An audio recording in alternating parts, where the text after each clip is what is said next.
बच्चों, कल हमने क्या पढ़ा था? वाक्यों के बारे में पढ़ा था। वाक्य कैसे होते हैं, उसमें क्या क्या होता है। फर्स्ट पहले हमने पढ़ा कि वाक्य में उद्देश्य होता है और विधेय होता है। ऐसे वाक्य होते हैं जो व्यवस्थित रूप से शब्द समूह होता है, उन्हीं को हम वाक्य कहते हैं। इसमें एक विधेय और एक उद्देश्य होता है। इसके बाद हमने सरल वाक्यों के बारे में पढ़ा, मिश्र वाक्यों के बारे में पढ़ा और संयुक्त वाक्यों के बारे में पढ़ा। सरल वाक्य में क्या था? एक ही क्रिया थी, एक ही क्रिया होती है। और संयुक्त वाक्य कैसे होते हैं? उसमें दो सरल वाक्यों को मिलाया जाता है और किंतु से, इसलिए इन शब्दों से। और मिश्र वाक्य में क्या होते हैं? उपवाक्य एक से ज्यादा होते हैं जो एक दूसरे के ऊपर आश्रित होते हैं, डिपेंडेबल होते हैं। एक ही वर्ड, एक ही सेंटेंस से सुनने पर उसका अर्थ समझ में नहीं आता, दूसरा वाक्य तीसरा वाक्य भी उसके साथ मिले तो ही वाक्य का पूरा अर्थ निकलता है। ये हमने कल पढ़ा था, ठीक है। आज हम अर्थ के रूप में सरल वाक्य और मिश्र वाक्य किसके रूप में थे? रचना के आधार पर, है ना। तो इसकी दृष्टि से, रचना की दृष्टि से हमने सरल, मिश्र और संयुक्त पढ़े थे। और अब है अर्थ की दृष्टि से। अब हम पढ़ेंगे अर्थ की दृष्टि से। अर्थ की दृष्टि के वाक्य क्या हैं? इसमें ये भी कई तरह के होते हैं। पहले हमने पढ़ा 3 तरह के ना। अब ये अर्थ की दृष्टि के वाक्य 8 तरीके से होते हैं। ये 8 क्या है? देखिए, विधानवाचक, निषेधवाचक, विधानवाचक, निषेधात्मक, इच्छावाचक, प्रश्नवाचक, संदेहवाचक, संकेतवाचक, आज्ञावाचक, विस्मयादिवाचक। इसमें देखो, विधानवाचक क्या होता है? कुछ तो आपको इजी से समझ में आ रहे होंगे कुछ शब्द देखने से। जैसे ये देखो, प्रश्नवाचक है, इनको समझ में आ सकता है कि हम प्रश्न पूछते हैं। संदेहवाचक समझ में आता है, संदेह का मतलब मालूम है ना, डाउट। तो ऐसे वाक्य जिनमें डाउट होता है वो है। आज्ञावाचक, जिसमें ऑर्डर किया जाता है। ये ऐसे देखने से समझ में आएगा। निषेधात्मक, जिसको निषेध किया जाता है। निषेध मीन्स मना करना, है ना। तो कुछ तो आपको इजी से समझ आएगा। अब मैं एक एक का बताती हूँ। विधानवाचक, अब इसके बारे में जानेंगे। इन वाक्यों में क्या होता है? क्रिया का करना या होने का पता चलता है। वर्षा हो रही है ना। और क्या है? गीता स्कूल जा रही है। ऐसे जो वाक्य जिनमें क्रिया हो रही होती है वो विधानवाचक कहलाते हैं। इससे रवि पूजा कर रहा है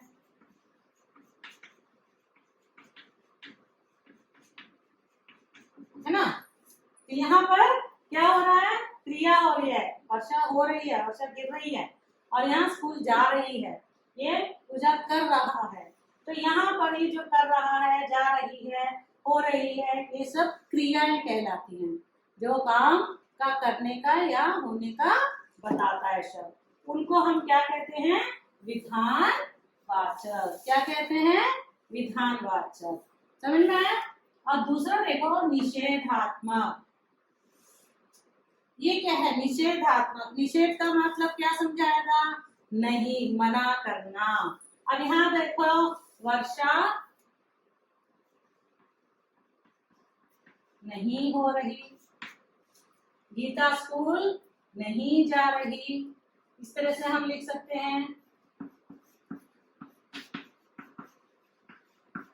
स्कूल नहीं जा रही, है ना। रवि पूजा कर रहा है, यहाँ पे लिख दिया रवि पूजा नहीं कर रहा है। और एक और दे सकते हैं, इधर मत आओ। यहाँ पर मत का मतलब क्या है? नहीं, नहीं आना, इधर नहीं आना। क्या कह रहे हैं? इधर मत आओ, इधर नहीं आना। तो यहाँ क्या है? ये मना करा जा रहा है।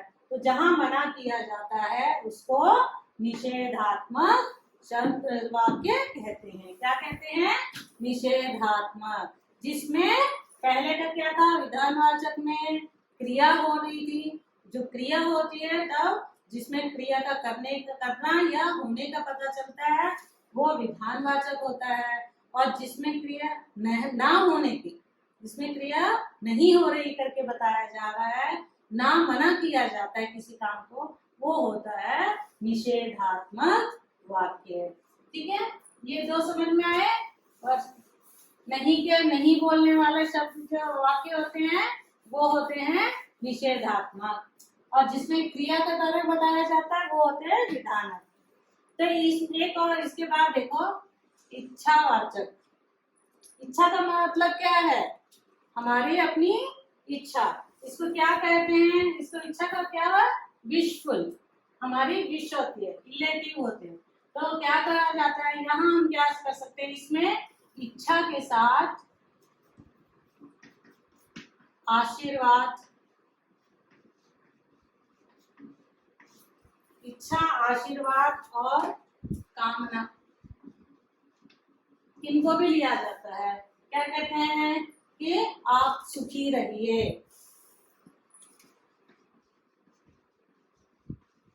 सुखी रहो। ये कोई हमारे लिए कामना कर रहा है कि आप अच्छे रहिए। हाँ, और दीर्घायु, तो ये भी हमारे लिए कामना की जा रही है कि आप लोग लंबी उम्र के हो जाएं। ये हमें आशीर्वाद दिया जा रहा है। यहाँ पे क्या कह रहे हैं? आप सुखी रहो। और ये आशीर्वाद दिया जा रहा है दीर्घायु हो, आप लंबी उम्र के हो। इस तरह के शब्द जो होते हैं यहाँ पे इच्छा, इसमें इच्छा और आशीर्वाद और कामना जैसे बताया जाता है। जिन वाक्यों में इनका उद्बोध होता है, इनको दिखाया जाता है, वो शब्द, वो वाक्य क्या कहलाते हैं? इच्छावाचक वाक्य। एक और देख लो तुम, प्रथम आओ, मैं प्रथम आऊंगा। तो ये भी एक इच्छा है ना। तो इस तरह से ये हो गए इच्छावाचक। इसमें क्या आता है? इच्छा, आशीर्वाद और कामना करने वाले वाक्य। जिसमें किसी के लिए कामना की जाती है, उनके लिए कुछ आशीर्वाद दिया जाता है या हमारी इच्छा प्रकट की जाती है, ऐसे वाक्यों को इच्छावाचक वाक्य कहते हैं। ठीक है, अब इसके बाद आता है प्रश्नवाचक। मेरे ख्याल से ये आपको बहुत अच्छी तरह से मालूम है। क्या है प्रश्नवाचक? आप कहाँ जा रहे हैं? इसको देखने से ही पता चलता है ना क्या है? आप कौन हैं?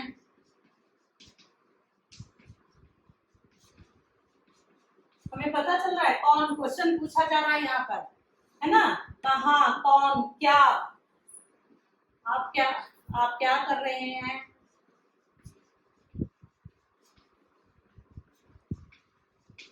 तो ऐसे वाक्य में जिनमें प्रश्न पूछा जाता है, कहाँ, कौन, क्या, किसको, ऐसे क्वेश्चन जो किए जाते हैं वो होते हैं प्रश्नवाचक। क्या होते हैं वो? प्रश्नवाचक। पहला क्या था? विधानवाचक, जिसमें क्रिया बताई थी। पढ़ रहा है, रवि पढ़ रहा है, तो पढ़ रहा है ना, वो क्रिया हो गई। तो ऐसे जिसमें क्रिया बताई जाती है विधानवाचक। जो नहीं, जिसका नहीं करने का, काम नहीं करने का बताया जाता है, निषेध होता है, वो होता है जैसे मत आओ, यहाँ मत आओ, वहां मत जाओ, ये मत करो। ऐसे वाक्य जो होते हैं निषेधात्मक होते हैं। और इच्छा, जिसमें किसी के लिए इच्छा की जाती है, अपने लिए इच्छा की जाती है, या किसी को आशीर्वाद दिया जाता है, कोई कामना की जाती है, तो ऐसे वाक्य होते हैं इच्छावाचक वाक्य। नेक्स्ट है प्रश्नवाचक। जिन वाक्यों में प्रश्न पूछे जाते हैं ऐसे वाक्य प्रश्नवाचक वाक्य कहलाते हैं। ठीक है, हाँ, तो अब हम आगे पढ़ते हैं। अभी तक हमने प्रश्नवाचक तक पढ़ा ना। अब आगे है संदेहवाचक। क्या है ये? संदेह। संदेह मीन्स क्या होता है? डाउट। तो यहाँ पर डाउटफुल जो क्वेश्चन होते हैं वो शायद वह कल आए, हमें पता नहीं है कंप्लीट की वो आएंगे नहीं आएंगे, हम डाउट कर रहे हैं, तो शायद वह कल आए। तो इस तरह से हम संभवतः मैं जीत जाऊंगा,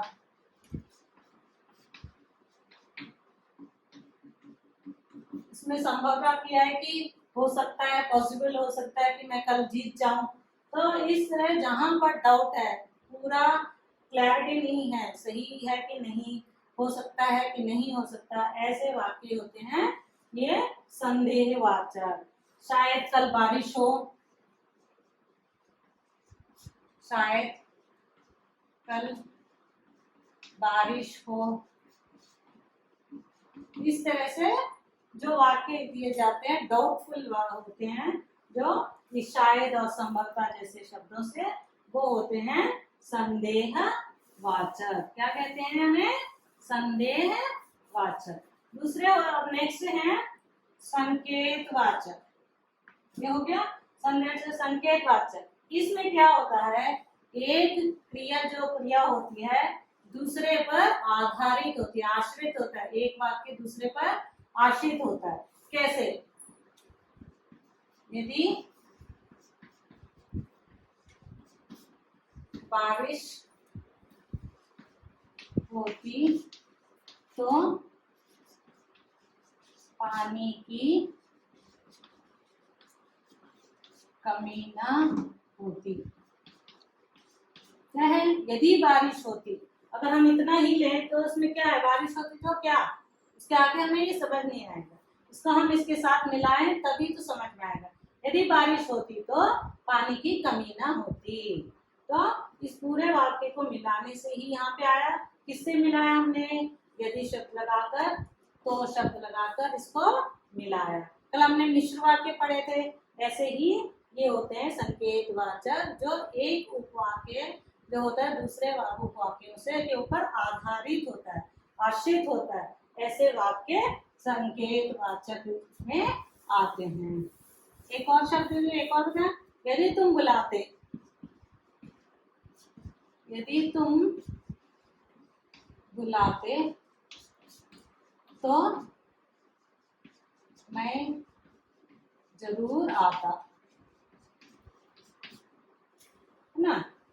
यदि तुम बुलाते, यहाँ तक कहे तो कुछ समझ नहीं आता, इसके आगे तो मैं जरूर आता, इससे पूर्ण होता है, इसलिए इसके ऊपर आधारित हो जाता है।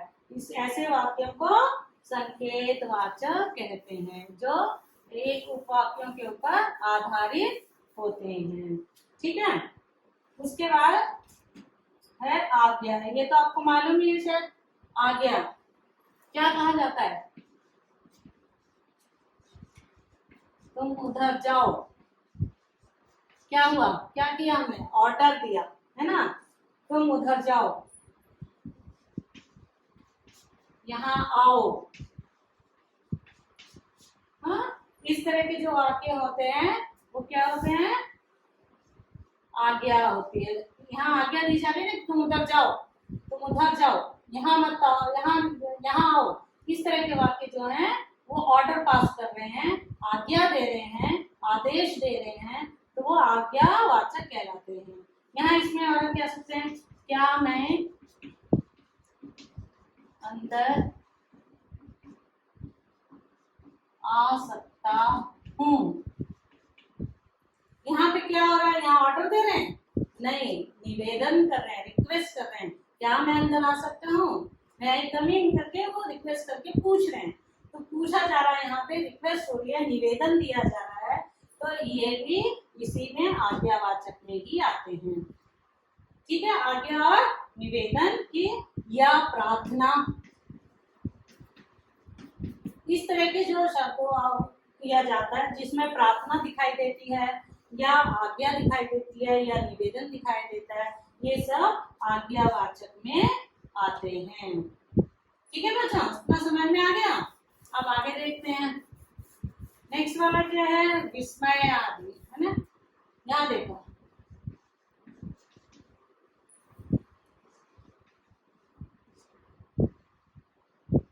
अरे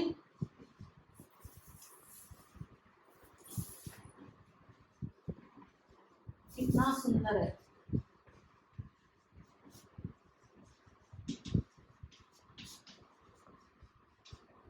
क्या है ये? अरे वह कितना सुंदर है।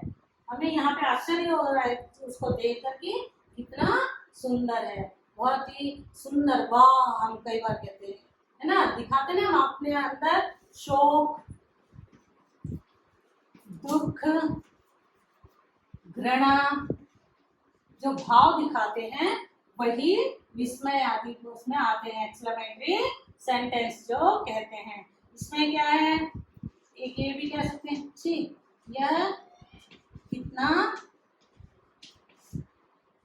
गंदा कपड़ा है।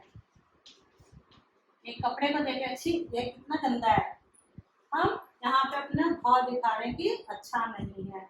या ऐसे जो भाव होते हैं जो हमारे वाक्यों में शोक दिखाता है, दुख दिखाता है, आश्चर्य दिखाता है, घृणा दिखाता है, ऐसे वाक्यों को हम विस्मय आदि वाचक वाक्य कहते हैं।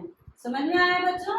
एक बार फिर देख लो, विधान वाचक में क्या कहा था हमने कि इसमें क्रिया का होना या करने का बोध हो तो विधानवाचक, निषेधात्मक में क्या बताया था हमने कि नहीं का, नेगेटिव का बताया जाता है तो निषेधात्मक होता है। इच्छा बताई जाती है, कामना बताई जाती है, आशीर्वाद दिया जाता है तो इच्छावाचक हो जाता है। जिसमें प्रश्न पूछे जाते हैं वो प्रश्नवाचक होता है, और जिसमें संदेह होता है, डाउट होता है, आज होगा कि नहीं, कल वो आएंगे कि नहीं, ऐसे वाक्य जो होते हैं संदेहवाचक में होता है।